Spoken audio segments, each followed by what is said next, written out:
Assalamualaikum teman-teman. Sebagai seorang muslim, apakah teman-teman sudah mengetahui tentang paradigma Islam yang menjadi pedoman hidup kita? Karena kali ini kita akan membahasnya dalam aspek ekonomi yang menjadi pilar untuk berkehidupan di bumi. Teman-teman pasti penasaran kan, apa sih yang dimaksud paradigma ekonomi Islam itu? Mari kita bahas.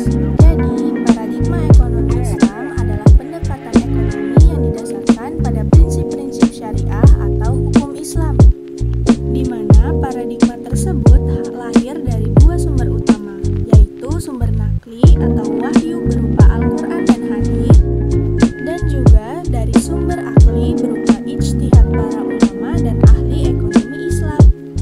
Nah, teman-teman, dari kedua sumber tadi, maka terbentuklah 6 pola yang menjadi elemen penting dalam paradigma ekonomi Islam. Dalam aspek hablum minallah, ada tauhid dan ibadah sebagai tonggak utama paradigma ini, yang direalisasikan dalam bentuk keyakinan dan penghambaan yang tulus kepada Allah Subhanahu wa Ta'ala.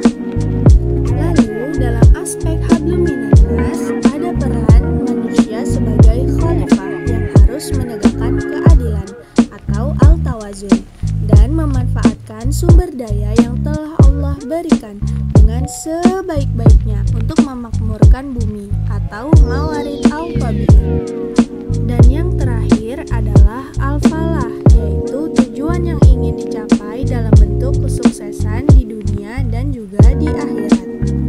Selanjutnya, terdapat prinsip yang harus dipenuhi ketika seorang muslim melakukan muamalah atau bertransaksi, yaitu objek transaksi haruslah halal. Lalu ada kerelaan dari semua pihak yang bertransaksi agar tidak terjadi transaksi dengan cara yang batil. Dan yang terakhir, semua pihak yang bertransaksi haruslah melakukan tugas atau pengelolaan dana dengan amanah dan didokumentasikan agar hasilnya transparan dan dapat dipertanggungjawabkan.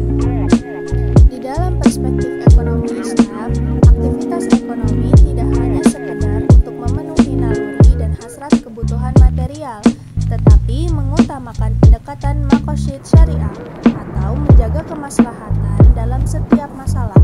Maqasid syariah adalah tujuan-tujuan akhir yang harus terrealisasi dengan diaplikasikannya syariat, yang terdiri dari pertama yaitu hifzuddin atau memelihara agama, yang kedua hifzun nafs atau memelihara jiwa, yang ketiga hifzul aql yaitu memelihara akal, dan yang keempat hifzun nasl yaitu memelihara keturunan, dan yang terakhir adalah hifzul mal atau memelihara harta.